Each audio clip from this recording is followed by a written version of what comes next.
Thank you for coming. My name is Joshua Burke. I'm a senior fellow here at Policy Exchange. Today's event will be a Dragon's Den format. So we will have a number of really innovative companies pitching their ideas and what they're doing in this space to four ferocious dragons with all their own expertise in certain different areas. I want to say thank you to WPD for putting this on with us today.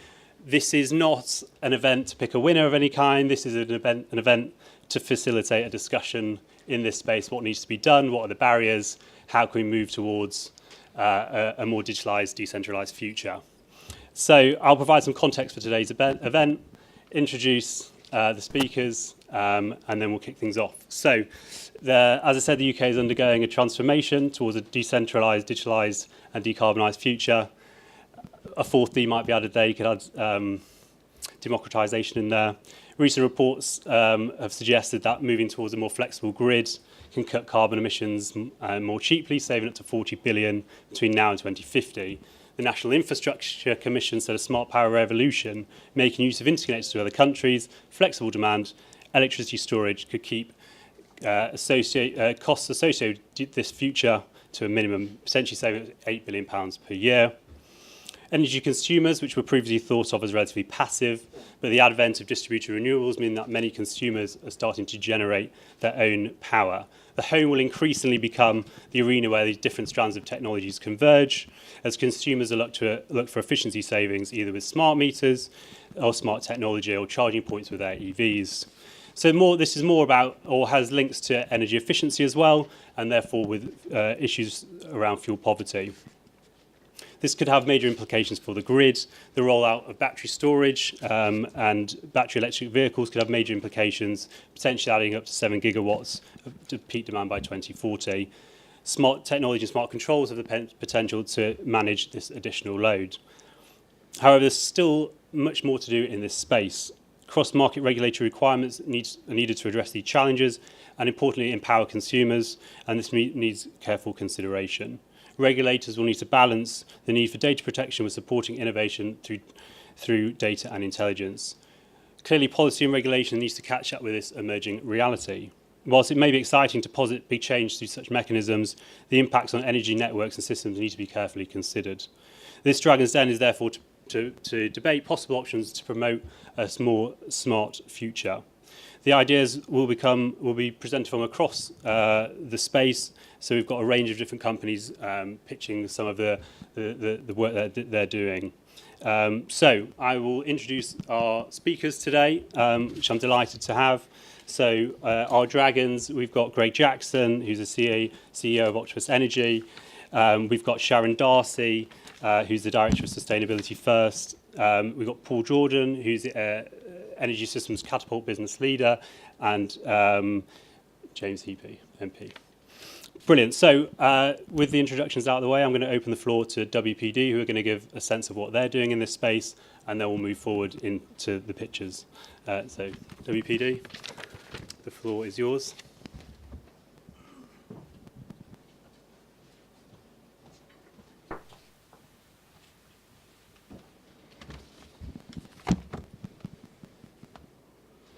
So hello and thank you all for attending today. My name is Graham Halliday. I work for Western Power Distribution and I head up our DSO business. I'd like to say a thank you to the Policy Exchange for hosting us today. We've worked in collaboration with the Policy Exchange to develop today's event, and it's intended to talk about options and how we promote a smarter energy system. So a little bit about WPD for those that perhaps don't know too much about us. Western Power Distribution keep the lights on for around about 8 million customers across our network. We run the overhead lines, underground cables and substations across the East Midlands, West Midlands, southwest of England and South Wales.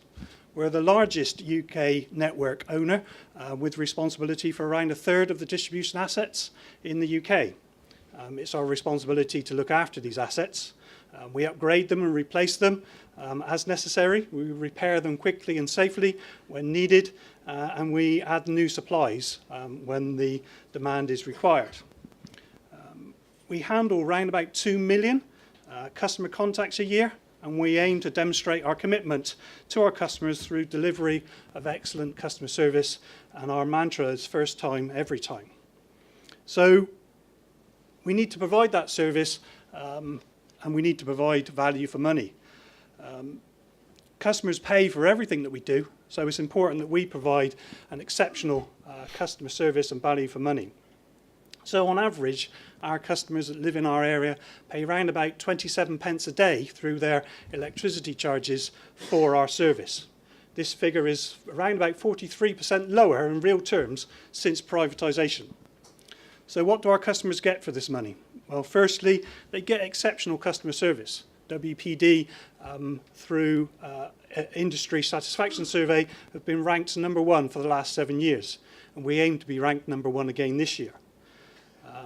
Ofgem carry out this survey, and WPD score in excess of 89%.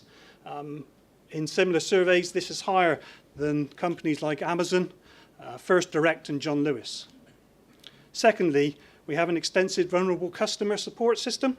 So we have a programme that supported over 15,000 vulnerable customers, saving in excess of £5.4 million, where we have worked with those customers to refer them to partner agencies where we've developed bespoke solutions to save these customers money. And thirdly, customers receive a safe and reliable energy supply. We've delivered a 39% reduction in the number of power cuts and a 63% reduction in the duration of those power cuts in the last 15 years. So to put that in some context, customers are likely to face one power cut every 2 years for 29 minutes. The electricity distribution industry is facing the biggest change that I can remember in my career, which actually is quite a long one, 34 years. To change from a passive to an active smart system. In other words, what we're looking to do is transition from a distribution network operator to a distribution system operator, DSO. At WPD, we've made huge progress towards delivering smart networks for the future. And we've published our DSO transition plan last year, which we update on a 6-monthly basis, which sets out an ambitious plan to invest £125 million out until 2023 without any additional cost to our customers. We're seeing a significant increase in distributed renewable forms of energy connecting to our network, both from solar, wind, heat pumps and energy storage.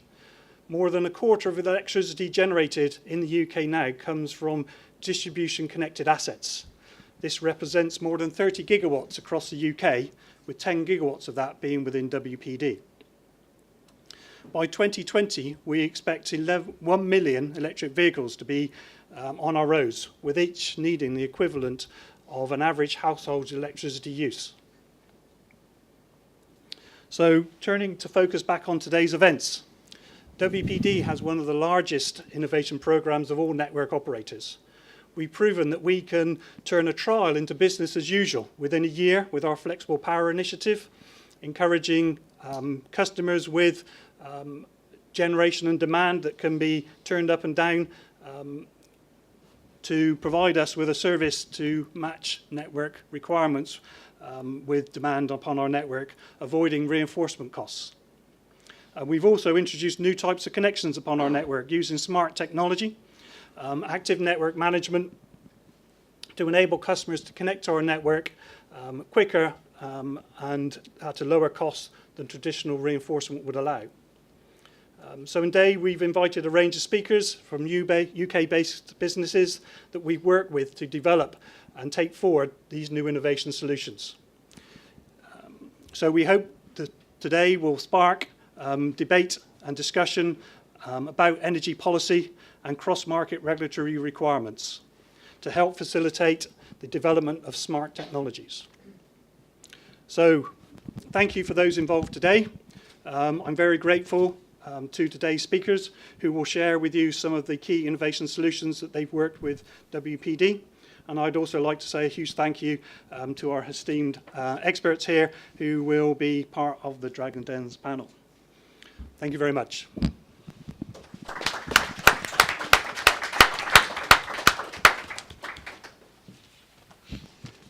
Thank you. So first up, I'd like to introduce Paul Beck from Lucy Electric. Lucy Electric are a leader in secondary power distribution solutions, specialising in high-performance switchgear and automation for utility and industrial and commercial applications.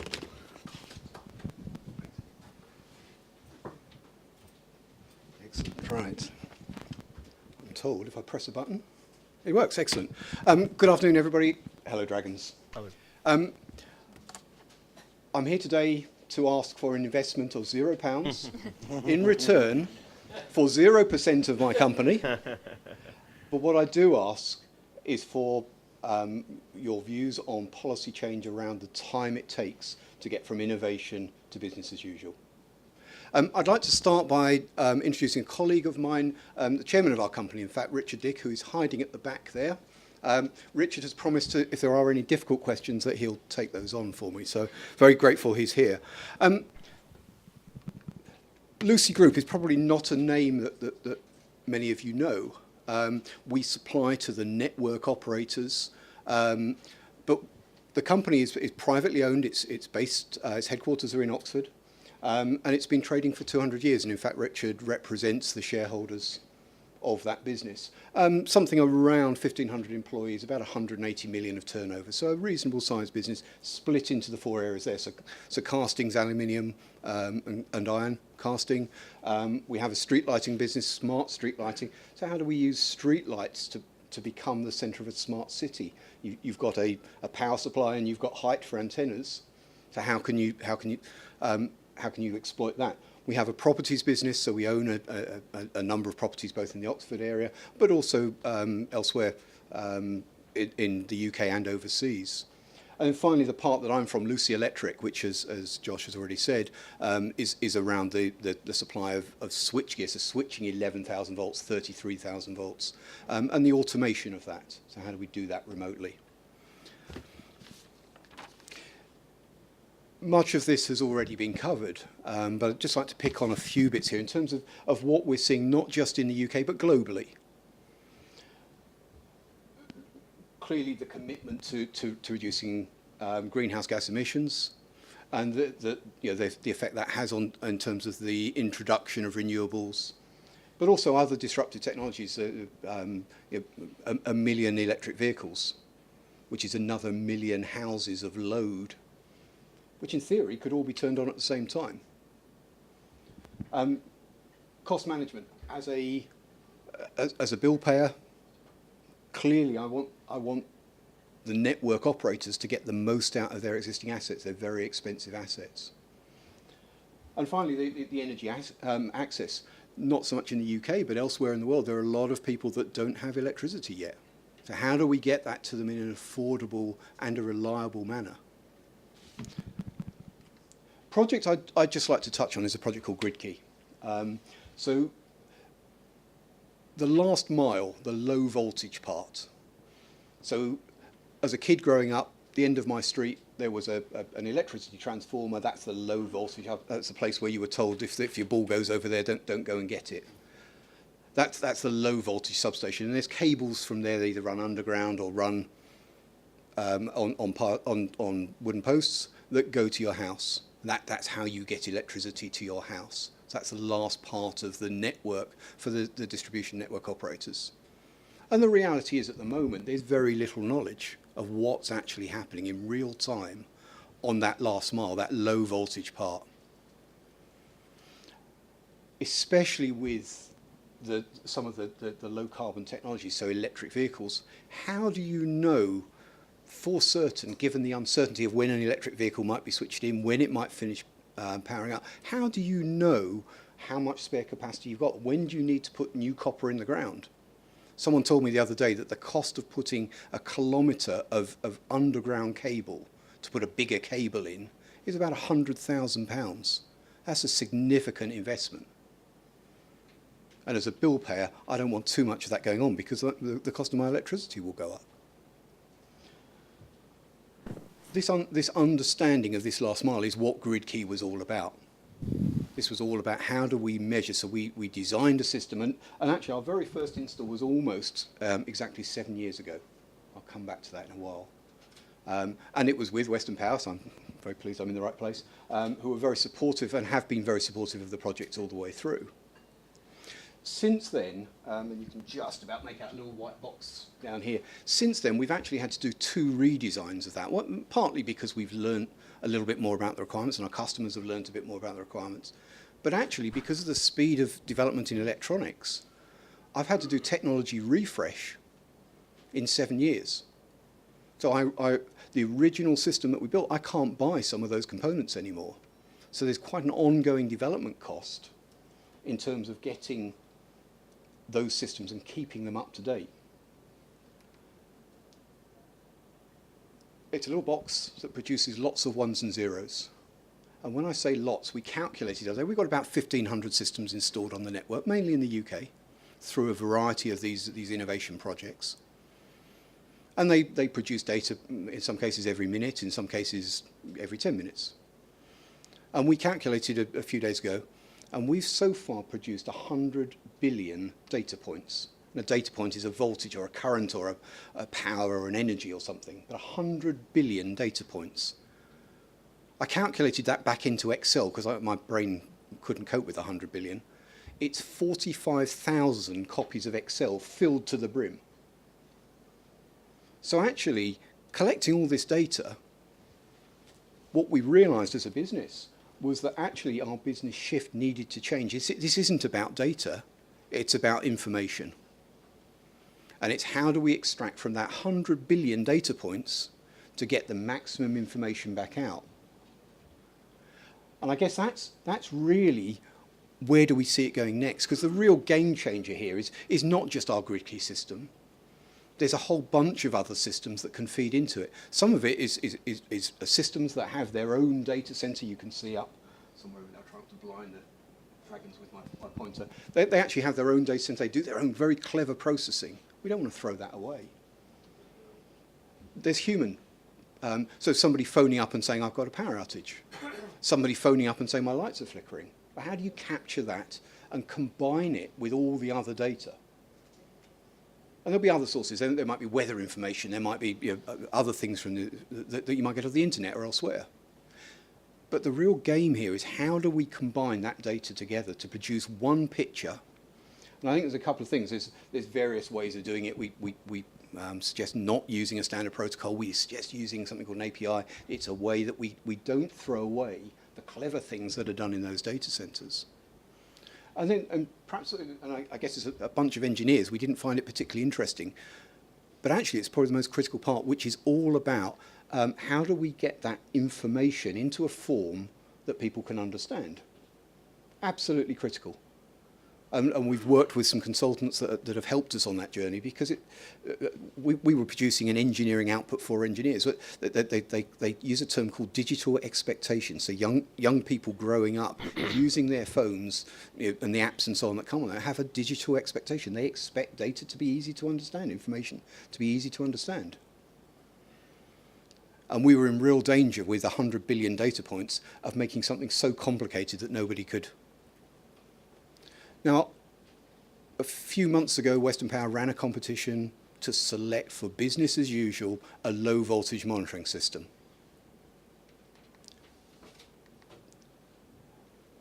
So that was 7 years ago. So 7 years ago, we did our first trial. I've done 2 technology refreshes in there. I've built a data center which I couldn't find anybody in the world that had a data center that was, certainly not one I could afford, that would take 100 billion data points. So I've developed a data center. And it's taken 7 years for that to become business as usual. I think some of the other network operators are now trying to catch up and are also putting out, so we've had a very busy month for putting proposals together. But 7 years is a long time for innovation companies. And what we don't want to do is we don't want to dampen down innovation. What we want to do is to keep innovation. And some innovation will fail. That's the whole purpose of innovation. You're trying things new. But where it does work, how do we get that into business as usual? And it's really important. There's a lot of interest in what we do overseas. And the very first question I get asked, have the UK rolled this out then? Oh, they haven't. Why is that then? And immediately you feel you're on the back foot. And I think there's a real danger. So we're in such an enviable position in the UK, 60 million of network innovation funding spent every year. And we need to exploit it for our own networks in the UK, but we also need to exploit it for UK PLC. So final slide. I had a look at what the UK is known as an innovative company. So I went through and I used the power of Wikipedia or someone, but to come up with some of the things that have been invented in the UK. And there's a fascinating list there. There's a lot of things I didn't know about, but a number of things there that have been invented with the UK's highly innovative brains, but actually exploited by others. And there's a real key here. If we don't exploit that innovation, if we don't roll it out to business as usual and be proactive about doing that, we'll become like one or two of these examples here that we won't succeed. And it will be a real loss for the UK networks, but also for UK PLC. And what I really want to see, Smart Grid Technologies 2018 on the bottom of that list. Dragons. Thank you very much indeed. Thank you.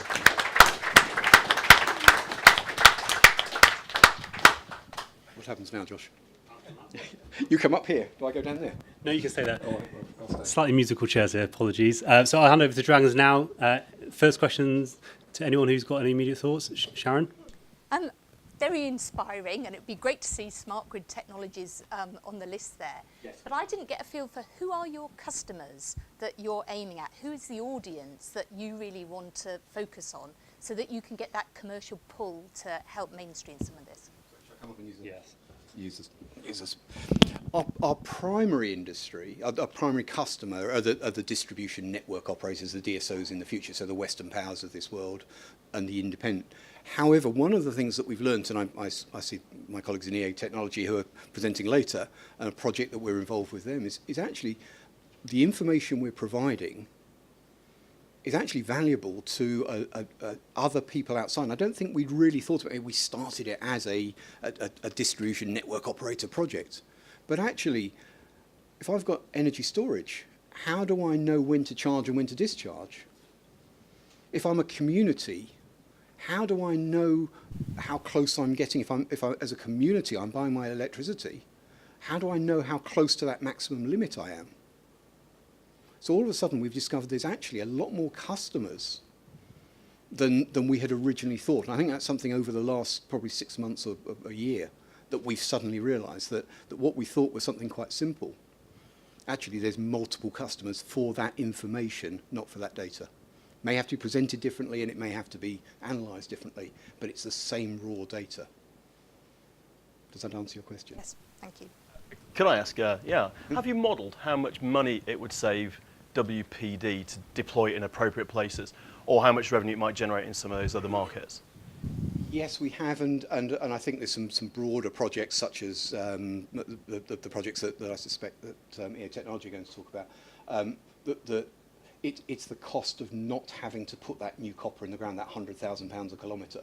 That's right. And if you, my question, is if you can put a pound value on that, yes, then you have a figure you can put in front of a regulator or indeed absolutely, a whole range of others to say, this is what it will save. Absolutely. And yes, presumably you've got enough deployed, you can actually say with real world data, this is the impact. Yes, what you're looking for is the change. It's when electric vehicles particularly come in, that's what's going to increase the load. That's what's going to cause it. Now, of course, the rollout of electric vehicles at the moment is relatively modest. You know, the hockey stick of what's going to happen in the future will change that considerably. So at the moment, we can say with some certainty that actually very few networks need to be reinforced at the moment. But it's how many electric vehicles would it take on that particular network, or that part of the network, to require you to put bigger copper in the ground, or to use some other smart technology to offset the times that those vehicles charge, or to use energy storage or whatever. So yes, we have done quite a bit of modelling around that. There are other things that, and this is an interesting challenge for the network operators. So they'll have one department that deals with planning, they'll have another department that deals with faults, for example. So one of the things that the system can do is to pick up if there are faults. So if there are faults that haven't yet happened on the network, And then you end up with almost 2 business cases, but to 2 different parts of the same customer. But yes, we have done a lot of modelling on that. So, So I was very interested around the points you made about data, and then your last slide sort of went then more into sort of the price control mechanism and some of those other changes that are happening. yes. I'm just wondering how you maybe are linking the two, because, for instance, one argument could be that there's actually already a lot of data out there. It's just accessing that data and it being proprietary. So how do we move to, or have you looked at how we could move more towards a more open environment where we can have more open data? You can access maybe some of the data the DNOs have, perhaps, which means that innovation can start to flow now before the end of that, or before that price control 2023 date comes in. Yeah, I think there's some data, so for example smart meter data, that is personal data, so we need to be very careful about what we ask for here. So I don't want to start getting under GDPR rules data that goes down to individual people. At the moment, my understanding is the network operators don't have a lot of smart meter data because there aren't that many smart meters out there. But there is absolutely no reason. We're doing a project overseas where we are comparing the smart meter data. So how much do all the smart meters say is being taken? So we can say this is how much is going out of the substation. The smart meters say this is how much we're billing for. And funnily enough, the difference is the theft. And the country we're doing it in, there are areas where they are quoting 51% theft. So significant cost to the country and to the network operators. So it has to be done on a case-by-case basis. There will be proprietary information that we may not be able to get access to. I think the point of my slide about where next is how do the next stage is about exactly what you're talking about. How do we pull in data from completely different systems that may be hosted in completely different places? And technically, we know how to do it. I guess my issue is if I've got to wait 7 years for a return on investment, then that may not be a very attractive business proposition to my management. James, last question. Last one, okay, I had a couple, but if I've only got one, I will ask the one I think most critical. Why, in your opinion, do the DNOs need to wait for the regulator to tell them to become better businesses? I'm not sure I shouldn't hand that over to a DNO, but they're shaking their heads. They don't want to answer, but I understand you've a technology yeah, that very obviously will save them money and will deliver the future that they all brief compellingly is coming quickly down the tracks. Yes. Why does it take the regulator or government to tell them to do what they can see as self-evidently necessary?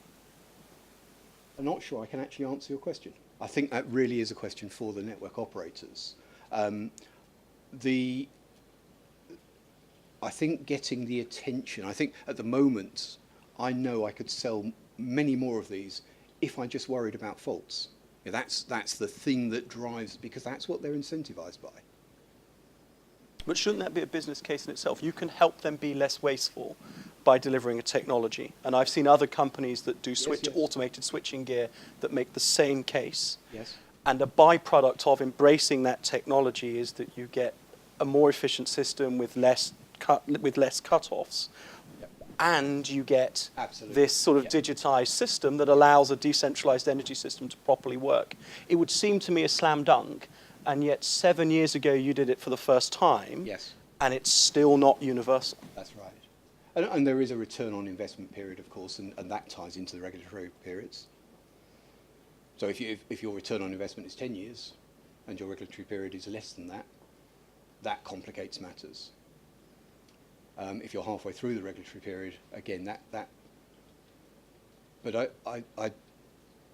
I think it's getting the attention, and it's a conversation that Roger and I have had in the past. It's getting the attention of moving away from today's problem and today's outages to a problem that we know is looming.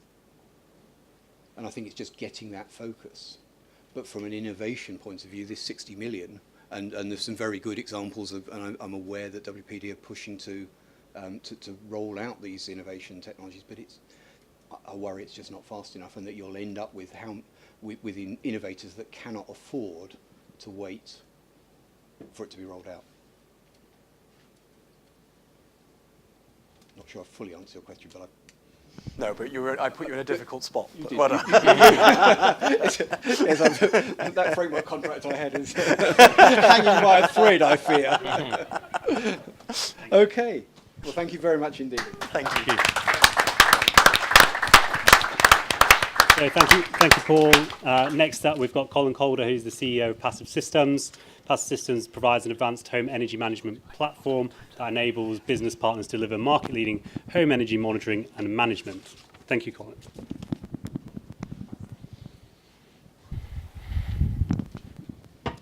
Good afternoon, ladies and gentlemen, and good afternoon, dragons.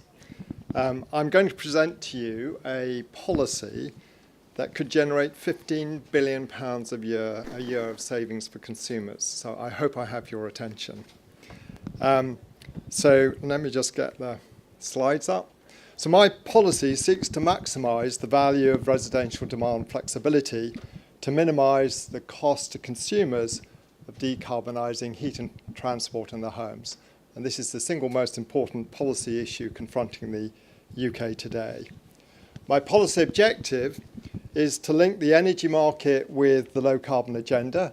As we know, that is not the case today. It's to shift upstream investment in conventional generation capacity to investment in consumer demand flexibility. In fact, our policy is proposing that we build 25% less generation capacity in the UK. The anticipated outcome, which none of you should ignore, is we have the opportunity to halve consumers' energy bills. And this is now proven from a project that we completed recently, the findings of which will be announced in the Palace of Westminster next month. So, my dragons, you're the policy owners. This is the market you've created. It's immensely complex. In fact, it's a maze to navigate through. But look at our poor consumer. They were an afterthought you tacked on at the edge of the market with very little information flow, very little choice, and very little thought about how they would participate in the market. So our starting point is to put consumers at the heart of a new digital energy system. I know you talk about it, but consumers are not at the heart of the digital energy system currently. Why do we think this is so important? Because you are currently asking consumers in this country to find over £100 billion of their own money, additional cost, to convert their homes from high carbon to low carbon heat. And I don't think there's a consumer in this room, let alone in the country, that is going to offer you that money currently or in the future unless you make the market more attractive. The opportunity is that if we had a market that valued demand flexibility, we could generate between 60 and 180 billion of savings in a market where we had 25 grams per kilowatt hour of generation. Again, these are advanced indications of the report that's coming out from Goran Strabak at Imperial College next month on the Freedom Project that's just completed. So key to the future is monetizing flexibility in order to make low carbon heat affordable. So as a company, we have focused on the digitalization of homes. This is something that is happening very rapidly. 13 million white goods a year are replaced in the UK. So homes are converting to having devices connected at a very fast rate. And as you're probably aware, many manufacturers by 2020, all of their equipment will be IoT enabled.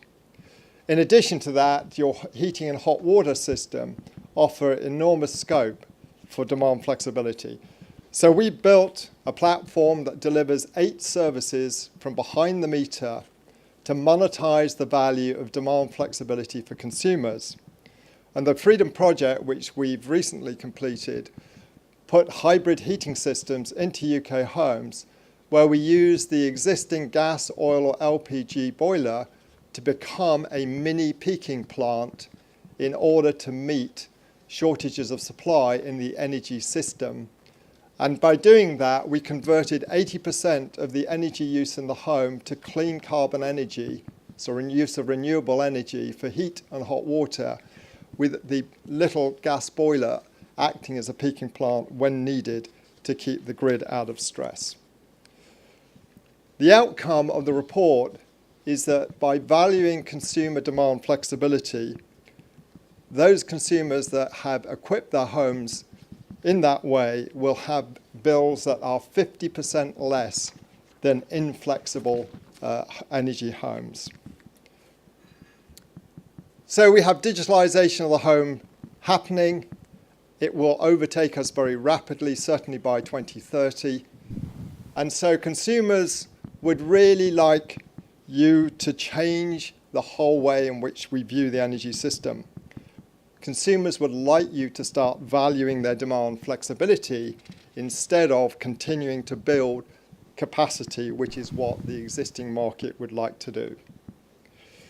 And there are numerous reports that have indicated that unresponsive grids will just get more and more expensive, and hence we will burden consumers unnecessarily with cost. Why is this? It's because the existing energy system and the way the market operates and all the contractual arrangements in the market are built around a market where we are in complete control of supply. It's all about keeping the frequency stable. But that is not the world we live in. By 2035, at least half our energy will be coming from renewable sources. The physics of supply is changing. So if the physics of supply changes, it would be correct to think that the market mechanisms need to change as well. And the fundamental change that's happening is that in future, generation may not be available for days. When the wind doesn't blow, there will be no generation from the wind farms. So the market needs to reflect that. The second thing is the market needs to reflect that it is okay to go back to using high carbon energy systems when the grid is under stress because there is no wind for the next 3 days. Because that is exactly what we would do with peaking plants. We would have peaking plants sitting idle for 90 to 95% of the time, but then they would use gas in order to provide the supply. Well, let's use gas in homes to do the same job and transfer the value of that back to the consumers. So the current market failures are that the market does not adequately reflect the changing physics of supply. We need to think seriously about that issue. We are duplicating capacity because in the way in which we calculate the loss of load probabilities and conduct the T-4 auctions, we assume that wind and solar will not be available for 85% of the time. So we are building into those auctions the construction of power stations that we will rarely use, and we are never ever going to see demand flexibility come to market because we continue to build capacity that suppresses the demand flexibility market. And finally, our current market does not optimize demand for multi-vector systems, electricity, gas, and heat, which is the challenge that we have to address and solve. So the future is not about how much energy we use. That is the single mechanism used today. The future is about when and how we use energy, because when the wind doesn't blow, energy will be more expensive. Therefore, we must give consumers the freedom to choose at what point and when they participate in the market. The benefits from my policy, which you should now be realizing is irresistible and will win you many votes at the next election, is that consumers are placed at the heart of the energy system. They will be allowed to set their own preferences because they will be participating in a more dynamic market. The market will maximize the value of demand flexibility. And as I said, the report that's coming out will show that that demand flexibility is worth up to £15 billion a year. That value creation will pay the difference in cost of taking their homes from high carbon to low carbon heat, solving one of your biggest political challenges. The carbon efficiency in homes of using existing boilers is 90%. If we build standby power stations, peaking plants, they are only 45 to 50% carbon efficient. We actually get enormous carbon efficiency gains. And as I mentioned at the beginning of my speech, we will build 25% less capacity, therefore reducing significantly the investment and the cost to the consumer. So, to finish, the market needs to value demand flexibility. It needs to give the consumers the opportunity to participate in that way. And as a consequence, it will result in us halving their energy bills. Thank you.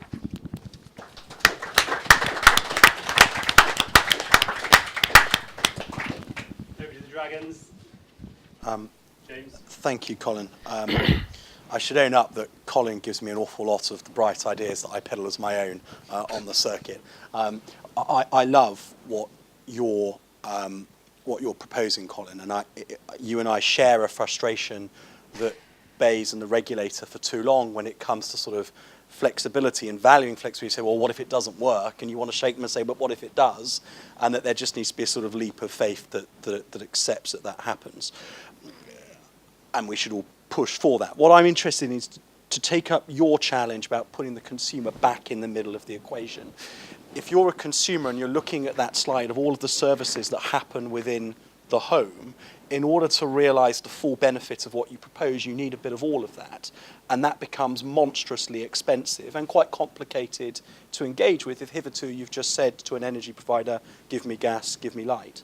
So, A, how expensive does this need to be for the consumer? And B, how do we deliver an operating system into their home through an interface that they're comfortable with, that allows them to be a part of this, whilst not sort of beguiling them and putting them off because it all just seems too difficult, too much hassle? I think the cost of deploying this technology is not the issue. And that cost is reducing year on year. So it costs about $1 to IoT enable a fridge or a freezer. Most of the manufacturers are already doing that, not that you necessarily know it as a consumer. So I don't think the cost of enabling equipment to be connected, so the fridges, the freezers, the dishwashers, the boiler and the heat pumps and other technologies. The data security issues I think are very real. I constantly remind BEIS and Ofgem that the approach that's been taken for smart metering, whilst very commendable, is far too narrow in its scope, because all of the interesting and exciting stuff that we're talking about here will not be going over the DCC network because it was never designed to do that. So there does need to be an urgent review and study by BEIS and Ofgem into how we ensure that we have security across, other networks delivering these services, and how we're ultimately going to regulate those services. So those that I see as being very real concerns, but one that government should be focused on in the same way that they were for the smart meter network. In terms of the value creation, this is where the biggest problem is. We cannot get to any of the value pools. So the balancing market is trivial. It's not where the money is. And lots of people are competing for it. And for me, it's not where the long-term level of interest in. The real value is in the capacity market. And that, as we all know, is biased towards building actual capacity rather than demand flexibility. And I know there are reviews going on, but I do not believe we have gone far enough in our thinking or our vision. And the point I would make is we have to have ultimately a fully digital market. Billions of items of equipment in the home have got to be receiving signals from a dynamic market which is predicting and forecasting that in 2 weeks' time there is going to be a high pressure over the UK, which we know from the weather forecast, which means that wind is going to be constrained for maybe 3 or 4 days. And therefore you need to fill your boots. or your electric vehicle, your battery now in anticipation of that event. And similarly, in the real-time market, all those items of equipment need to be participating in a way that gives us the right outcome. So what I'm arguing for today is we have an innovation town. Government puts a serious amount of money, and I'm talking of 500 million, 250 government, 250 from the private sector, to do this at scale, where a new digital market delivers the liquidity that enables us to fund low carbon heating equipment into homes, and the market is generating that value that creates the price difference between a gas condensing boiler, which is cheap in the UK, compared to a hybrid or air source heat pump or any other form of low carbon heating in the home. Colin, first of all, I loved the chart, which I've seen, of the way the market works today. The great fear when one hears these extremely compelling pictures is it almost suggests to the people who design the market there's the opportunity to add yet more layers to it. A new program for micro CHP and a new set of mechanisms. And if anything, that then makes the market worse, not better. And I think your core ask, which is digitization, micro pricing, however you want to put it, and allow winning solutions to emerge, is kind of critical. After all, it might not be a micro CHP. Maybe there's some company developed an amazing new battery technology, means that that's redundant. And the last thing we'd want is to enshrine one solution in the new market design. How would you design the market differently? I would start with the consumer. I would start with the consumer's home. There are 27 million homes out there today. And start with how is that home going to, and the homeowner going to engage with the market? What are the information flows needed in order to make that market work? How do we transfer value to the consumer and get them to make different buying decisions? So I don't want you to buy that legacy, another gas condensing boiler. I want you to go and buy an air source heat pump. And I've got to give the right pricing signals that gets the consumer to make that decision. And now we firmly believe, because of the higher capital cost, the market is going to drive towards a service model, rather like the car industry went from you buy your own car to now you lease or rent or whatever your vehicle. You hardly ever buy it with cash. And so we need to start with the home and think about how that home and the information flows will interface to a market, and how that market needs to respond in providing the long-term and short-term signals that create the right behavior from the equipment that ultimately is able to participate in the market. And then we aggregate that up to a national level. But you can't tinker around with the existing system. You cannot. This is a paradigm shift. This is not business as usual. It is not about tweaking the existing rules. This is a paradigm shift. And my last startup was in telecoms, and we came out as the global market leader in the telecom sector when it went through a paradigm shift. And companies like Amazon came to the fore, and you can see what that's doing to retail. These are not incremental changes. These are fundamental shifts in ways in which the market operates and the mechanisms that are needed to underpin that market. Sharon. I'm really pleased to hear you saying that you've got to start with the consumer, but the vision you've painted there is an energy consumer, and you're talking about balancing. Can you explain your views about how you're going to link into a sort of EV world and a world where consumers are going to be wanting to do all sorts of different things with their energy and have different services with energy that they perhaps haven't had before? And then, crucially, how are you going to ensure that this future isn't just a future which works for sort of the affluent middle classes and the early adopters and works for all consumers? I'm glad you asked that question. So first of all, our model is to provide 8 different services behind the meter, and I didn't spend a lot of time on promoting the company because I wanted to get the policy issues across.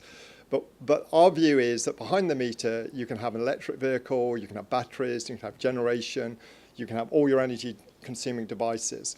So the first thing we've developed are algorithms that sit behind the meter And they're listening to what the market price is, and they're taking real-time carbon signals from National Grid. And then we're working out, do you buy, do you sell, do you store? What should your home be doing for you or your car in order to maximize the value to you? And in doing so, if we had a properly working market, we would also be maximizing the value to the grid, because we would be using all of the local generation and storage and capability. So we are very much looking at whole home energy management. So it's across all different vectors of energy sources. So we cover gas, oil, LPG, electricity, district heating. We don't care what the source of energy is, and it's about all energy use across all devices in the home.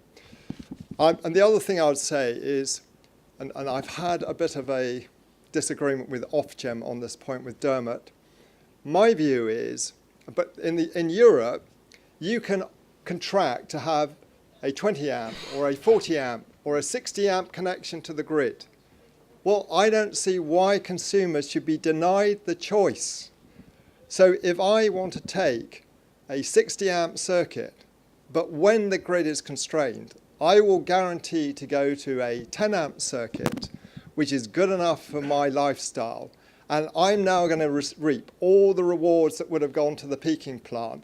This is what I call new services. We need to open up all the different aspects of the grid and the way it operates and offer those services to consumers so they get the benefit, and the grid benefits from long and short-term flexibility, which will generate the 15 billion of savings a year to consumers. And what about ensuring it works for everyone, not just the early adopters? So my view again with social housing is, and we are having very good meetings with the Welsh Assembly. I wish we were having the same success with central government. We are absolutely promoting that the high-value hybrid heating solution, which will deliver the maximum value to consumers, be deployed in social housing. So in other words, start with making sure the people who are least able, who are fuel poor, get the maximum value before everyone else. Yes, thanks. So, Colin, yeah, I mean, as you know, the Energy Systems Catapult is, looking at a lot of these similar sort of challenges, particularly around, putting consumer at the heart of the energy system, looking at energy as a service and how that can change the model. So, we support a lot of what's in here. My question, though, is more about just how the argument, I guess, could be improved a little bit around. There's a lot of talk about linking supply and demand in your presentation, but clearly there's pipes and wires that sort of connect the two. And if particularly if you think of it from a local perspective, there may well be increases in demand, on the network. You might be able to offset some capacity, but there is still a significant number of fixed costs in the system, which you just can't really do much about. And in a way, this model could move you more towards some of the challenges we've seen about people going to microgrids and off the network, whereby those fixed costs are then spread across, fewer sort of kilowatt hours, and therefore it pushes up the cost. So I just wondered how does this? I can see how you could offset some of the generation auction side and the sort of capacity there, but you still might have these embedded sort of fixed costs, particularly at local level, where you might have peaks in some areas versus others that have to deal with that somehow. So have you looked at that at all? We have. I feel I'm being given perfect questions. Sitting behind our in-home management services is an aggregation platform, so we can aggregate tens of thousands or hundreds of thousands or even millions of homes. And we've implemented USEF. USEF is the Universal Smart Energy Framework Standard. It's been adopted in Europe by a number of major players and is being seriously considered in the UK. So we have a fully compliant USEF platform. What does that mean? It means we have a fully automated solution to trade flexibility in the market today. So to answer your question, what happens today is the energy supply company may say, we want an energy profile that has this shape. We then send a request to thousands of homes and say, can you give us an energy profile of this shape? And we're able to do that because we learn the thermodynamic model of homes and we learn about how homes perform. The second thing we then do is we pass back an aggregated view to which the trading desk may say, yep, that looks pretty good, I'll accept that. We then send that request down to the DSO through using USEF again, and we say, DSO, do you have any issues with this new profile? The DSO may come back and say, yes, we've got some constraints, and we need you to change the profile. We then embed those changes into the final outcome, communicate that back to the supplier, and ultimately get to a fixed contract point that meets the supplier's obligations and the DSO obligations to the best of our ability. So we are very aware that markets need to move from being a central single market to being highly distributed markets where we're able to trade right down to the local transformer level to deal with constraint issues in a way that maximizes value to consumers through using their flexibility. Brilliant. Thank you. Thank you. Thank you, Colin. So next up, we've got Simon Daniel, who's the CEO of Moixa Energy Holdings. Moixa is a smart battery company providing smart battery systems and software to optimize batteries. The floor is yours.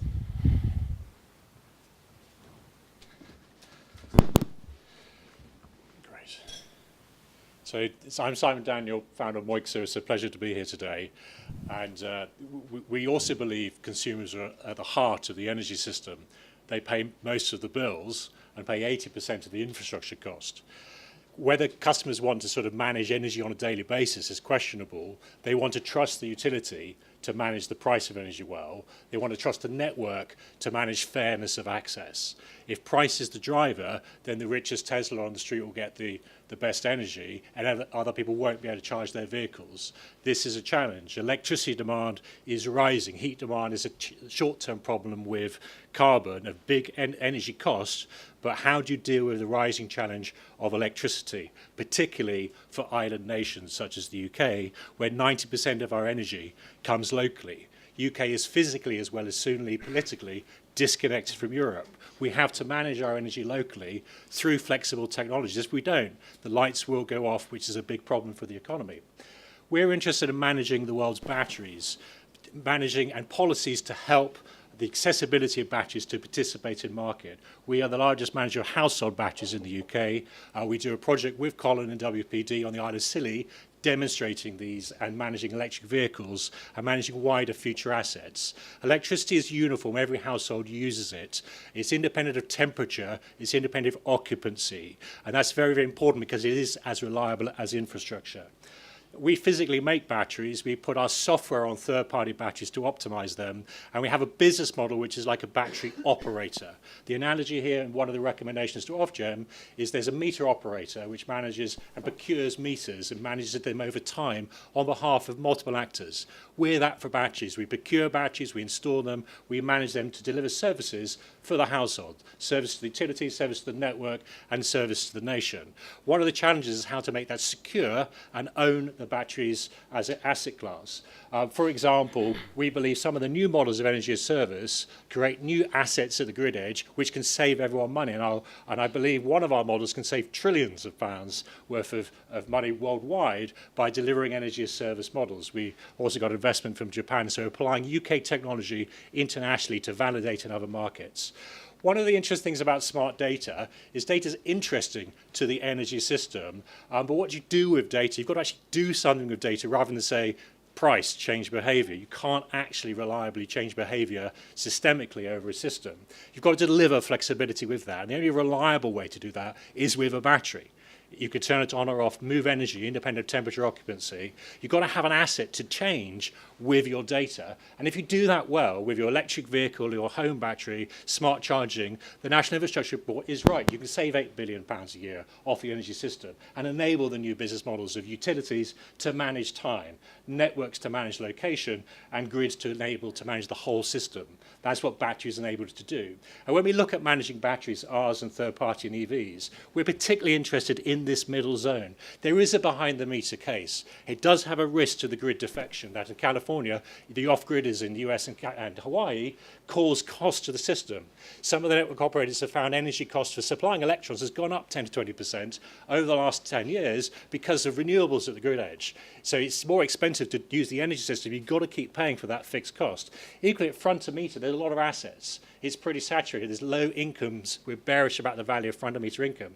The challenge is how do you manage at the meter value time for the utility? How do you manage local to meter value, constraint and cost for the networks, for the EV chargers, for the new housing? This is the challenge we saw with solar clustering. More solar create a cost to the network. It's going to happen again with EVs. How do you use smart technology, smart data, deliver smart flexibility and control at the grid edge? This is clearly to address the rising wind and solar and EVs, and managing through some of the software we do, managing the balancing beyond the central network to really at the grid edge, the sum of the EVs, the sum of the households. There will be a terawatt-hour battery in EVs in the UK. There's currently 3 gigawatt hours of batteries. Managing when they charge is really critical, managing when smart infrastructure charges. And it's really critical that the RIIO-2 framework, and before that, encourages mechanisms for organising consistently across the DNOs ways to do that. When we look at the UK, we see an energy island. We've demonstrated this with WPD on the Isle of Scilly, which is connected by one interconnect to the mainland, and occasionally a fishing vessel cuts this line up, which means the whole island needs to manage itself. It's a perfect test case for the UK as a DNO island. Today, 2 gigawatts of our 37 gigawatt demand is coming from France. We have less than 10% of our electricity on interconnects today. This means each DNO is an island. They need to manage very well and as cheaply as possible for consumer their infrastructure upgrade costs. We've worked with a range of DNOs doing demonstrations in this regard. We're also working in Japan where they are an energy island. They're going through a nuclear shifted policy. They have to manage their interconnects. They don't have an interconnect to North Korea yet. They've got to manage their balancing well, particularly through the storms and the crisis and the rising EV adoption. This is the critical thing the UK is a world leader at. Why do we have one of the best flexible markets in the UK? Because we have to. We could have a 10 to 20 gigawatt swing with solar and wind. Germany has a 40 gigawatt swing. They just pay Austria to take away their energy or buy nuclear energy. They can deal with flexibility by a financial contract. In the UK, you need data technology to manage it, and you need a regulator to allow business models like battery operators to encourage this to happen. We make a prediction platform called GridShare. It's not about knowing what's happening now. It's working out what's going to happen next in order to inform when you manage your charging electric vehicle or to constrain or throttle it. One of the principles we looked at in telecom is proportional fairness. TCP/IP gives access to bandwidth. It slows down. It doesn't switch you off. It's critical to enable people to charge their cars, not allow the richest person to charge their car. If you're like Rob Llewellyn, who has a Tesla in his small village in Cotswold, he's the only EV in the village currently because no other person can get an EV connection because he has it. And we can't have that as the policy for the UK. Sorry, Rob. And here's an example of what we're doing in Japan. It was interesting because it is a kind of monopoly. We've got thousands of batteries under management. This is yesterday where there's 10 megawatts of charging overnight. Interestingly, this is because of the FIT roles there. FIT pays you for what you export, not for what you generate. So you use the batteries as a UPS during the day, charge on night nuclear. When FIT expires, we change the algorithm to run it backwards. But this gives us a large VPP to manage and deliver flexibility. Now, one point about economics is why is this important? This is probably a slightly depressing observation we made a few years ago. If you want to retire today and pay your now fixed cap energy bill, you need a lump sum at today's annuity rates of £36,000 to buy a £97 per month income stream per household in the land. That translates to a lot of money at national scale. UK owes £7 trillion in the pension system, most of which £5 trillion is underfunded. And if you think about how I'm going to retire or how anyone is going to pay their energy bill, about 5% of this money goes into energy costs in retirement, paid for by the Treasury. Currently it's paid to the Treasury through a whole range of complex systems through the last graph. But it's soon a reality that if you start putting in things, efficiency, reducing energy, solar batteries, managing smart charging are all valid things which reduce the cost of energy to the household and equally wipe down tens of thousands of pounds of the average person's energy cost. So thinking about new building policy, encouraging batteries, building energy PV, thinking about even paying pensioners' bills and giving them energy as a service is much more economic. Indeed, the UK has a 500 billion PPA secured by state to pay the forward cost of energy for pensioners. Europe has a 5 trillion state liability. Currently, we do this in aftermarket things like FIT or Rio or little nudges to the system, rather than take the paradigm shift Colin mentioned, look at the whole energy system, look at the role of the end assets, manage well to reduce the net system. And as a result, you can save trillions of pounds off the global system, deliver pensions, not as carbon reduction, deficit reduction, pure economics drive reducing energy bills for consumers by managing their assets well. We did a paper on this for a former Prime Minister looking at there is 10 billion a year DWP spends to pensioners to pay their bills. And this is getting a big challenge. If they could trust the energy system, the new utilities, the smart models, the networks to deliver fairness, technology enables that to happen on their behalf. So that's a summary. We're very interested in batteries because they deliver the essential flexibility for the grid. We're interested in these new policies because they need to encourage batteries and EV charging to participate in the market. In the US, FERC has set some good examples. Any asset can participate in any market. It's not ruled out by any other threshold. And equally, if you do that well through energy service models, you can save billions off lifelong cost of energy for both new houses and for the society. Thank you.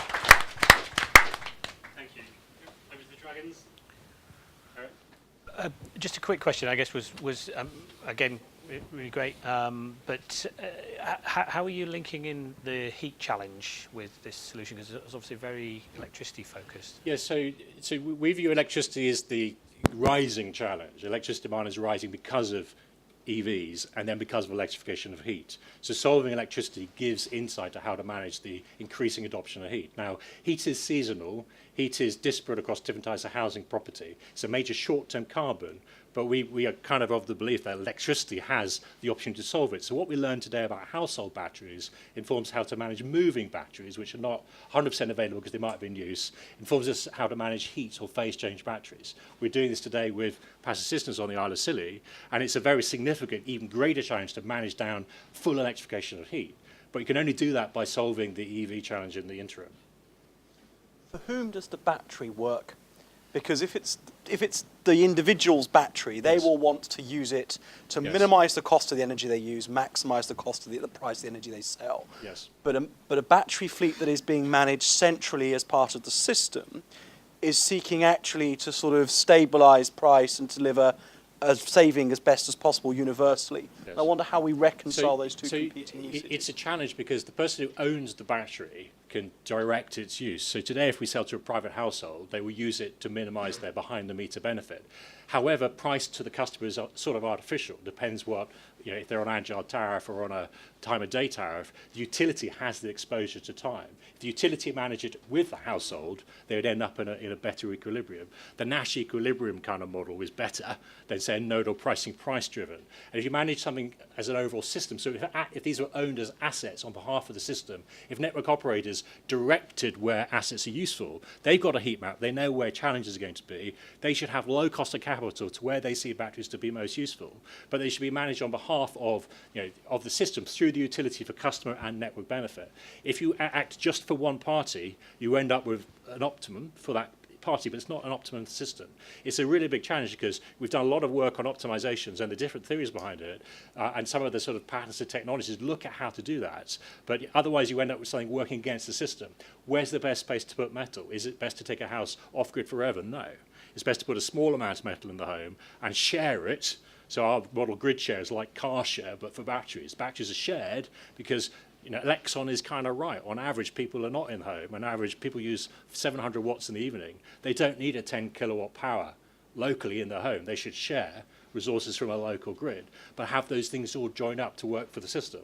But managing it is kind of about both price and also trump cards. So the network needs to be able to trump with a two of spades and say, we need it because otherwise people can't charge today, rather than this household gets it because they're paying the most for energy.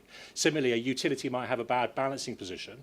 They might want to use the battery to correct that position, but if the network says you can't have any more EVs than that, then the network really still has a trump card, even though it might not pay the highest price. So you have to make these things work together as part of an optimum system rather than just one cohort. Can I chip in with a cheeky supplementary at risk of making WPD really regret inviting me? Although WPD is by far the best distribution system in the United Kingdom. What's your view on the ownership of storage by the transmission system operator or the distribution system operators? Should they be owned and managed by an entirely separate company, genuinely separate, not both based in Wokingham, but apparently with doors that neither can pass through? So we think the model for meters is interesting, where you have a meter asset provider, a Macquarie, Calvin, some financial, and a meter operator who is cross-regulatory entity. We think the role of managing should be cross-regulatory, like Moixa as a MOP, contracted by different parties. We think the networks and the system and anyone should be able to contribute to the BAP, the battery asset provider, because they know the cheapest cost of capital for their zone. So we were an advocate that the network should be able to participate in owning storage, but not own it all, and be involved in asking for flexibility requests, but not be the manager. Because you need a PhD in electrical physics to work out where's the best location for an asset. That's what the networks do. They do it pretty well. That's what the TSO does pretty well. That's what the contract guys at the utilities do pretty well. And at the end of the day, if you make an asset available to them on a kind of rental basis, that will end up as one potential market. But they shouldn't manage, they should contribute their funding, because they have the lowest cost of capital, much cheaper than going through the financial system. Simon, you are the largest provider of batteries to households in the UK, I think. And you spoke a lot there about, for example, cost of capital and where you put metal. And there's a lot of argument that says, actually, there's not a lot of point putting batteries in houses. You might be better off putting bigger batteries at the end of the street, for example. For a householder, the inconvenience of a battery in their house, someone's going to turn up and maintain it, or they've got an asset that may or may not work for them. All speaks to me to there's a layer which hasn't been touched on at all today yet, which is what consumers really want. So we always talk about minimisation of cost, which by the way is critical, but actually, are people getting batteries because they want to feel in control, because they worry about power spikes, because they don't trust utilities? What's the reason that people want batteries in their houses? So today it slightly goes back to that pension point. If you're making a term decision, it's always better to put a light bulb in. It's better if the pension company gave you an energy light bulb than money to buy energy from an incandescent bulb. And so people making a rational decision say, I'm going to buy this fuel-efficient car or this electric vehicle or this solar panel battery, are saying over a period of time it's going to save me money and be future-proof. It's also slightly ironic that in the energy system it's a bad idea to switch all the time. You want the utility to be your life partner and co-invest with you and take a saving of your saving. Otherwise you end up with all the money leaving the system and going to money supermarket or something. You do need to intervene with the system, but it's better to actually trust the energy partner to work with you, say, hang on, where's the best place for the metal? Will you put a bit of metal and share it? You shouldn't take the home off grid, in our view, because that's more in a luxury market. Certainly our competitors like Sonnen and Tesla are like Bang & Olufsen's. They're nice products, but not every home's going to have a Bang & Olufsen. And when we work with some of the largest social housing companies, we want to put the right size products in there. And interestingly, post-fit, is an argument everyone should have solar, but they shouldn't have excess solar to share it back to the grid. There's probably a more logical place to put that in a farm. And there's also constraints in cities. In central London, it's very difficult to put batteries and solar in. So how do you solve the problem of rising EV adoption in the city? You need assets in homes to share. So it's a bit more nuanced depending where you are. But we do think the energy system actors need to be in there providing the services and the new business models to manage down these costs and manage up reliability. And I think looking at the overall national policy where we are an island and DNOs where we're islands, we have to be really good at that. I was really interested in what you were saying about fairness and sort of optimization for one party won't necessarily be the same as optimization for the system, proportional fairness, what that looks like. Yes. And you've emphasized the importance of being able to trust DNOs, energy companies such as yourself. Well, if you were the customer, what would you look for to be able to trust a DNO? To make those big decisions for you in terms of future planning for pension-type energy services? You do need efficiency in infrastructure, so you do need a regulated entity to manage infrastructure. Otherwise, you have competing bandwidth providers to your household, and that's the reality. The broadband is a very, very good example, and the maths behind it in TCP are right, because bandwidth slows down and is shared. You don't have people cut off, and we've used similar maths to manage EV smart charging, and we really think it's the only way to manage smart charging. Otherwise, you won't be able to get the connection. And so, and then who do you build for the infrastructure? I think people have energy is one thing people worry about. And the question is, the challenge is you've got fuel poverty where you've got 7 to 10% of income in retirement spent on it, and other people where it's the cost of a cappuccino a day. And people have a second cappuccino and a third cappuccino. So how are they going to change price if energy goes up 10 times to charge the EV before an Easter holiday? They're not going to care because that's about the same as a petrol car. So it's really difficult to have price only as a control mechanism. You do need to have the system sort of set some rules for bandwidth access and manage it. And the maths is proven out in the telephony model about what worked, what didn't work. Interestingly, the question about trust is the UK regulatory didn't trust the telephony system at BT to move to TCP. And then one day someone drove a truck through one of the main lines and cut bandwidth off for half the country. And they said, and the control room, they just said, oh, let's just give it a go anyway, this silly mathematical thing, TCP/IP, and they never turned it off because it did actually make the system work in all these nodes and the most efficient. So in the end of the day, the maths and the technology is quite complicated behind the energy system, and effectively it will logically win and deal with these challenges we face as a nation, particularly because we've got rising wind, rising solar, volatility, rising demand which needs to be met. And it's really the only way in our view it can be done. But batteries are a uniform property which, if well managed, inform how to manage the rest of the system. Brilliant. Thank you very much.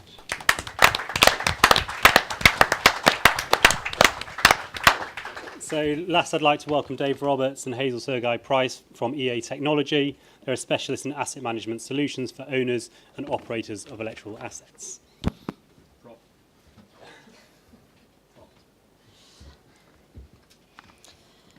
Good afternoon. My name's Hazel and this is Dave, and we are here representing EA Technology.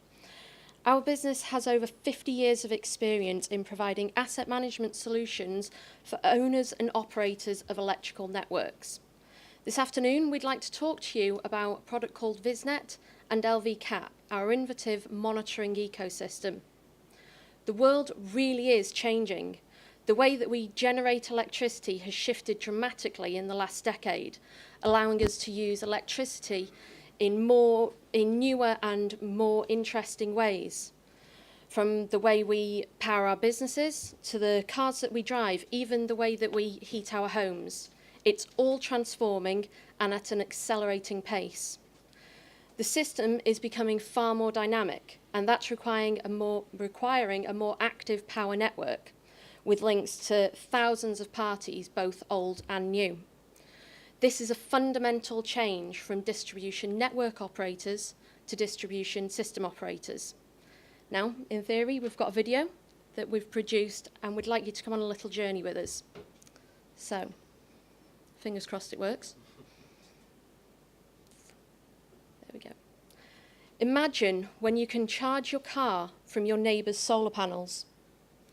Imagine a world where your local school can power your Sunday bus ride. Imagine Great Britain being able to attract and retain the best of industry through low cost and high reliability power. Imagine a world where a farmer can sell their wind output into the same markets as Centrica. Imagine a world where knowing where to connect is as easy as parking your car. Imagine being able to trade energy on a street-by-street level, creating a market as big as Amazon. Imagine a world where all this can be accommodated by today's distribution network. Can you imagine that world? Because we can. This world, though, can only be created through the use of data. Data is required absolutely everywhere, but there are different needs and different wants in different areas. The electricity networks are the gateway to unlocking this potential. We see a variety of actors wanting to provide and offer different services, whether that's to help individuals lower their costs, to help businesses in the way that they operate, or to help generators in achieving better utilisation of their assets. This is all together including the electricity sector themselves, helping them to keep the lights on and the costs down for all of us. Our VisNet solution is a monitoring device, the hardware, that sits in your local substation. It has an open but secure platform called LVCAP, that's the software, that provides visibility of the network in real time and allows multiple apps to be developed and deployed by multiple parties, much like those that you use on your smartphones. Fantastic. Thanks, Hazel. So one of the things to point out is this isn't just vaporware. This is something that's real, and we've got a project working with Western Power Distribution at the moment called OpenLV. A number of people in the room are currently involved in this. So we're trialling a platform called LVCAP, or the Low Voltage Common Application Platform, in 80 substations across Western Power Distribution's network area. It's currently been deployed on ruggedized PCs. This is our latest sort of instance of it. But essentially, it is rolling out a single platform. You can think of that as you will, like the iOS or the Android that you've got on your smartphone. So basically, a platform layer that is rolled out that allows multiple parties to deploy applications where they can access data from electricity substations in, say, real-time or pseudo-real-time and start to use that. So hopefully, we're talking about a bridge for many of the technologies that we've already heard from this morning and this afternoon. So, in 2 years of the project, what have we done? Well, we've engaged communities, we've engaged with businesses to try and understand, is there a market appetite out there, and will there be parties willing to come on the journey with us? And it's quite fascinating, because in that short period of time, we've got everything on board, from lone activists who want to be able to convey the benefits of the energy that's used within their local community, their local street, right the way through to IBM, who have run a global competition for that killer app. We've taken a small number of those forward, and we're now delivering them and implementing them through real trials. So this is back to Paul's point before about how we start to move things through from being early innovation into mass rollout. And indeed, many of the companies you've already heard from today are working with us as part of this journey. But we need to get beyond the trial. That's one of the critical points. It needs to be everywhere if we're going to scale. And let's go back to some of those stats we've already heard of. There's 27 million households in the UK. If we're going to get it out to 27 million households in the UK, we need to get to the nearly 600,000 substations which are local to where we all live. Here's the rub.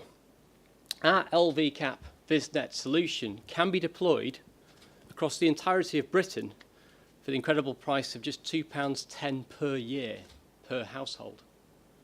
That's less than I bet most of you spent on a coffee this morning. So once the solution is deployed, a whole market can come on the back of this and start to provide the solutions, because they now start to visualize and have access to the data in real time about what's actually happening on the network at any given point. So, how do we get there? We've summarised this into our two tables for asks. So firstly, on the regulatory asks, there's 3 asks that we put down, and hopefully I might address some of the questions that were actually requested and asked earlier. The first one is we think there is a need for an open national platform. We do think, clearly we would say this, wouldn't we, that our LVCAP solution is the right one and it could be rolled out, but we do recognise in an open marketplace actually competition might be appropriate. However, the important point is the open point. The way that we've created our application, the way that we've created our platform, we've made the APIs, the application protocol interfaces, available to anyone, so they can look at how they want to build their apps themselves. That's exactly, by the way, how Google do this with Android and how Apple do this with iOS. So that's how app developers come to the market to create the apps that you've got on your phones. The second point is about agreeing a timeline. To get this to be rolled out, it needs to be ubiquitous. Partial deployment won't give you the benefits that we've described in the video. It needs to be the same sort of system from John O'Groats to Land's End. And ideally, within a very short period of time. We're really looking at about 5 years here. We've all talked about EV and the EV uptake. You're really looking at a mass deployment very quickly.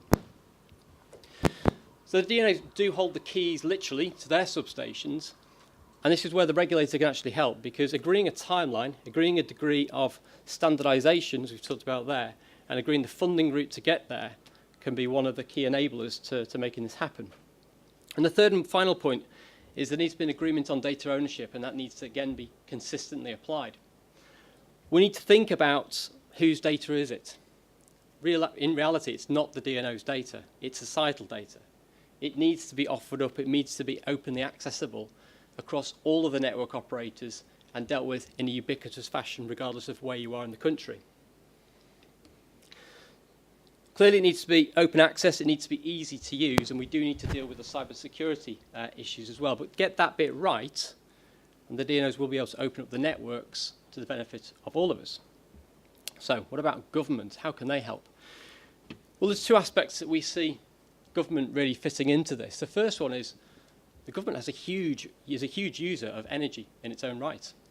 Now, whether it's in our hospitals, in our schools, whether that's in our civic and public buildings, there's a huge user base that's actually there as it is. Wouldn't it be great to marry up many of these real instances, but with the application developers who are looking to reduce the bills or indeed look at new revenue streams that are available from our public assets? The second point is, having acted as an early adopter, there's a whole activity here about making Britain fantastic. It's about supporting exports. It's about pushing what we've got as a technology into other nations and really sort of signalling this, this export trend. Now, one of the unique things around government clearly is there's the opportunity there of looking at both the green benefits and the financial benefits and looking at it both nationally and locally. It's an important aspect that can come through to us all. And again, if we get that bit right, that should allow other businesses to come in and see opportunities and then signal ultimately down to all of us as consumers to make sure that's happening. So we believe this sort of solution is the right solution to unlock the electricity sector for the next 50 years and really catapult it forward. So that's the end of our pitch. So we'd like to open up now for any questions, Dragons.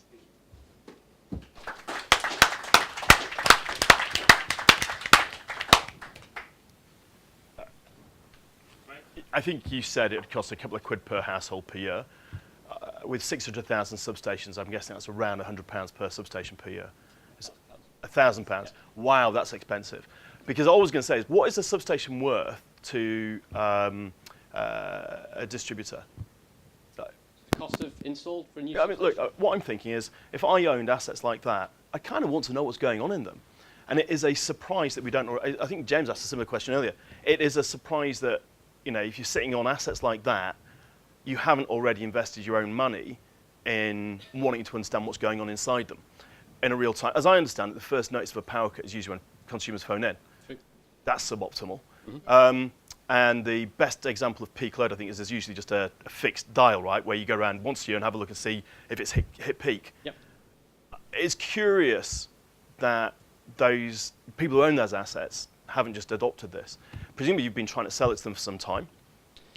So we've been working with Western Power on this particular project for 2 years. So it was funded as an activity 2 years ago. I think it echoes Paul's point earlier on about the gestation period of trying to get some of this stuff deployed. Yeah. Around, I mean, the product and the platform that we've got was funded through Innovate UK. Yeah. It actually only came to market 2 years ago. So it's still relatively new. Well, I think also just checking the maths. I think when you said £1,000, you meant per install, and I meant per year. So per substation, is that right? Exactly. So it's £1,000 to install it, yes, and then running costs are quite low. Yes. Or alternatively, it's £100 a year if you amortise it. Exactly. So that's good. We would agree then. Yes. That's good. Just did the math. Thank you. But so for me, I'd have thought though, £100 a year to know what's going on inside a building like that with that kind of equipment in it would be worth paying anyway, and we wouldn't need a government programme. Presumably after, by the way, obviously WPD very forward thinking to have done this with you, and now you should be knocking on the doors of all the other distributors, trying to persuade them to do it off their own bat. Which we are. And how's the conversations going? I think what we see at the moment is, and I think the point again has been echoed by Paul Beck in his conversation earlier on. Many of the ways we're going into the network operators is through the opportunities they've got for identifying faults, for reducing faults, and that's the predominant sort of driver that we're going through at the moment. What we're seeing here is that clearly you can start to enable a much broader market, and part of the challenge at the moment is articulating that to our customers that. Yes, you can have this, it will give you a direct benefit and a direct impact right now, but it future-proofs you to a degree for other markets. But I love the fact you're putting an open API as your proposal. It's hugely what we need as a system, because it's the way innovators will connect to it. So I love that. I'm just surprised that, you know, it doesn't sell itself. I think it's a market point at the moment. So we have a project that's going. I think there's a lot of questions around can it really be done? Will it work effectively? Can you deal with cybersecurity? Because the issue when you've got a device much lower cost than something that is traditional in networks. You need to make sure it's going to work properly. So we're going through the sort of rigour of that. But I really do echo the point. It's about how do we accelerate this from being an interesting trial, something that is really scalable and exactly where we need to be. Cool, thank you. Could you tell us about the market for this in terms of who your competitors are? Because this all sounds lovely, it sounds great.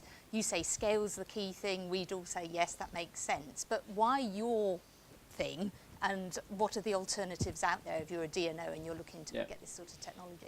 So there are multiple different technologies that you can roll out which will give you monitoring. There'll be multiple technologies that can roll out. So it goes back to the point around if we're going in on this is going to help you reduce faults. You're competing with other products that solely deal with faults. So there are other technologies and other solutions around, and it's whether you can get the market price point right to get this sort of system in that gives you a bit more future-proofing over and above having something that just deals solely with faults.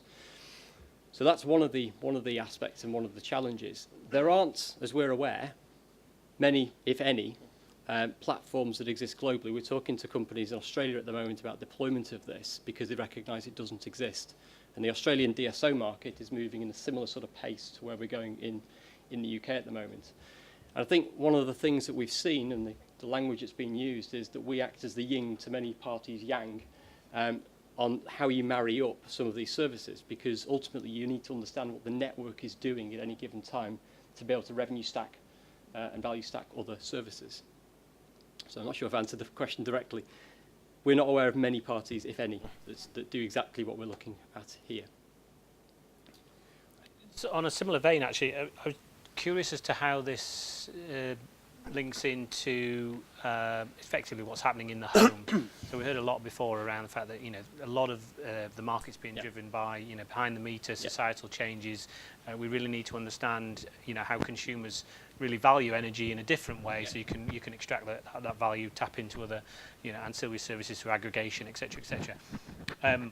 So I can see a huge amount of value in this from the network sort of side, but if you genuinely want to kind of bring forward new service propositions, etc., you need to somehow link this into what's happening in the home. Have you been looking at that? Yeah, so with relatively limited amounts of marketing and publication at this point in time, as part of the OpenLV project, we've engaged with a whole array of community groups and a whole array of manufacturers who have got some of the yin and the yang and the solutions that actually operate beyond the meter. So they are actively working on applications at the moment which take data from the substation. So one of the things we're doing with this is on a common bus, providing that information up into the apps that then can be taken away and used for other parties' systems. And what we're seeing is that we're essentially leaving the market to decide on to define those solutions, because actually there's many actors, many players already out there who are just looking at trying to get that information from the network so they can provide that further service. But I think, again, we're still in very early stages at the moment about really pushing where this can be at. And I think there's a lot more opportunity. Yeah, I mean, just a side comment is also the disaggregation. How do you work out what kilowatts hours are relating to what activity in the community? That could be very valuable as well. And I know there's a lot of work going on around data disaggregation to work out what different streams of data can tell you. Absolutely. It also goes back to the point around the terabytes of data and what are you actually doing with that? How can you use that to inform decisions? I think we've been quite fascinated with the array of what communities and/or third-party organisations are looking at and how they'd look to use data. And the analogy I often use, I bet many of you, when you came here today, used some of the TfL, Transport for London apps, and used the data streams from TfL in order to tell you where to go, how to use, how to work around. That's one data stream. That one data stream has now stimulated thousands of applications that sit on the back of that. And really what we're seeing is, can you open up the DNO data stream in the same way? It's a real enabler to get this right. Can I turn the question around a bit, by the way? Because I guess the flip for DNOs is they've got so many regulatory constraints that if they could monetize this data, I don't mean exploiting the monopoly, but if it's, valuable to so many parties, it would be then worth them investing in the technology. Had they had those conversations with you? We haven't had those conversations as yet. We're open to any conversation. Try to see their reaction. Maybe going, shit, maybe we'd sell data. That'd be great. I think you're absolutely right. I mean, there's to be frank, there's a number of different models you can have on the rollout of these things, whether you're looking for being priced in and owned by a DNO, or priced and owned by another party, and how the data, but it all comes back to the same point: who is owning the data and how is that data going to be accessible? And I think there's a really good point that has been made already around the sort of trusted party and the neutral market facilitator, and how that really works in reality is really where the DNOs could really own the space. There's some significant opportunities. Am I right in understanding that what those boxes in a substation allow you to do is to understand the net energy requirement within that substation area? Exactly right. Well, is that enough? And this is a humongous if, but if we manage to get everybody to get a smart meter, and if smart meters start to work, and if we can be a little bit more enlightened about what the DCC starts to do all sensors within the system get rendered redundant because the smart meter is able to tell us exactly what's being generated, what's being stored, and what's being consumed? Yeah, John. The problem with the smart meter... My turn to imagine now, because that's a big bit of imagination. It's a lot of ifs. The problem with the smart meter is that you can't aggregate the data because you'd know exactly who the end user was. So it would bring into question all sorts of different policy issues in terms of GDPR and privacy and security of information, whereas the VisNet unit and the LV cap solution aggregates the data so that no one could tell the end user, so that none of your private data would be being shared. I think that shouldn't be bad, because those are just the challenges tomorrow. It's exactly the same with sort of automated vehicles, that you own your driving data, but at the same time there's value to the system in helping to manage traffic flows. So just understanding how you anonymize universal data in order to make a system work whilst protecting the consumer. We shouldn't duck from that challenge. No, I think it's a good question. I think one of the challenges, a more practical example perhaps with an electricity network, you can aggregate up and you could take, so let's take all the ifs that you stacked up, James, and say, okay, we've got all this working now. And let's take a local area, let's take where each of us live in our estates or in our homes. And you start to look at who is connected to that substation, that feeder at any given time. That's fine if you're in a static state. Reality is the network moves around. The network changes. So if we have faults in the network, we change who is connected to which feeder. You don't know that as a consumer. The DCC doesn't know that. So ultimately, you need a way of understanding exactly what's happening on the network as well as what's happening down at the far points with the consumer. So you actually need both. And we think this is a cheaper way of getting to that point quicker. Definitely there, I'm afraid. Great. Thank you. Fantastic. Thank Well you. done. Thanks. I just wanted to get a sense from the room. There's a couple of slides on might be best, who's most appropriate to lead this. So can I get a show of hands who might think it's better led by the government as opposed to the DNOs, for example? Overwhelming. And a show of hands who thinks the DNOs are better placed than the government. Slightly more. Okay, interesting. I'm going to ask the Dragons quickly if you could give your summaries on today's. I'm conscious we are running over, so apologies if anyone has to run. If you've got a few minutes, your conclusions, please. Should we just go down the line? Yes, Okay, sure. cool. In that case, to me first. Right. So first of all, I think look, what we got was lots of glimpses of what a better world would be. I think it's hard for almost anyone in the room to say what the regulatory barriers are to moving there. We just know there are loads of them. I think we can take a lot of lessons from financial services, where things like challenger banks like Monzo started up almost, to raise the capital to launch a bank, to do what they wanted to do. Monzo would have needed to raise 40 million quid off the back of a PowerPoint and a user experience demonstration, which no one would give them. So instead, they identified that they could run the majority of what would be a bank account off a prepaid debit card. And so for a couple of million quid, they were able to demonstrate that their vision of what a bank could be was entirely different than that people had experienced. And they could use that to both work with the existing regulation, because once they'd proven it, they could raise the money to do it properly, and to help inform what regulation should be. And I think we need a lot more of that kind of thinking in energy. So it's great to see examples like OpenLV at the end, where you're saying, look, we started doing this. I think the question then is, without having a big national program, how do you actually sell it on the benefits you've got? And I think that disruptor approach in other markets has demonstrated you can build a real business bringing the real solution whilst working within the regulatory framework to prove that regulatory framework needs to change. And I think that kind of thinking will really help. And so when you asked who should lead this, and it was like government or DNO, I was like, well, neither. You know, because I think the reality is, first of all, it should be consumers, and it should be innovators that can find ways to prove solutions have got value. I think the last thing is, you know, and I don't want to sort of be negative about it because I think it's really exciting, but there were so many examples there, I think, how energy can learn from other sectors. So at one point, I think there was a suggestion that 100 billion data points is a lot. But that's 100 gigabytes, which is an SD card, a micro SD card, actually. Now, don't get me wrong, it's not a data center. It takes a bit of a while to access.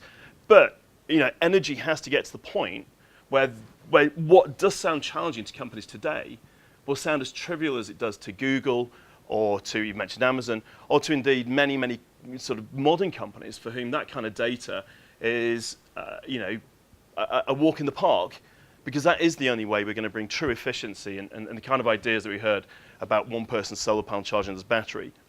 We're going to have colossal amounts of data. So actually companies need to get as good at that as they currently are at the incredibly hard job of infrastructure. Thank you. Thank you. Yeah, I mean, fabulous presentation. So thank you to all the presenters. I mean, I suppose I would sort of summarise that, you know, there's clearly a very complex system there. There's clearly a lot of significant changes that are afoot. But at the same time, there are a few sort of, I suppose, convenient truths, some sort of givens that you can get started with now. And a lot of that does centre around, you know, ensuring that you can access data, ensuring that it's kind of open, there's limited amount of sort of proprietary nature around that as possible. There are platforms that can be introduced to do that. And at the same time, you can start to learn how consumers, you know, value their energy, how they can transition towards a different system that perhaps works on a more equitable basis and all the rest of it. So in a way, you know, let's just get on with some of those solutions and get those rolled out as soon as possible, because the sooner we can do that, the sooner we can start to you know, get to the end game that we want to get to, and the better chance we have of the UK sort of taking the lead in this globally. So I think that's the real sort of learning point for me today, is that clearly there's that good trajectory in that pathway, but clearly there's a number of solutions there that could just be progressed right now, and that would make a big difference. Thank you. James? Thank you, Josh. Thank you, Policy Exchange. Thank you, WPD. And for those who've seen it, I've really enjoyed it. I've really enjoyed this afternoon. Quite inspiring. And I think that there's a couple of things that I would take away. Firstly, that the DNOs, and I see more of WPD because they're down in my patch, they are great patrons for innovation. And they I assume that WPD is not alone, but what I've seen from WPD is a real enthusiasm for testing and demonstrating what can be done and for seeking to understand what the challenges are. Making that transition, the first presenter gave us the challenge of how do we take the innovation and the demonstration to business as usual, and I think that that is arguably the key point of the day, because it's all there. The value to the system is clear. There's a model that would say that to the DNOs, if they are going to transition to DSOs, these technologies are inseparable from that process. There's also a financial argument that there is a return on investment that comes quite quickly for the DNO/DSO in investing for this. So to encourage them, whilst congratulating them for their patronage of this innovation and the effort they've put into understanding the challenges tomorrow, to now encourage that it is in their shareholders' interests to turn that patronage into sort of business as usual deployment.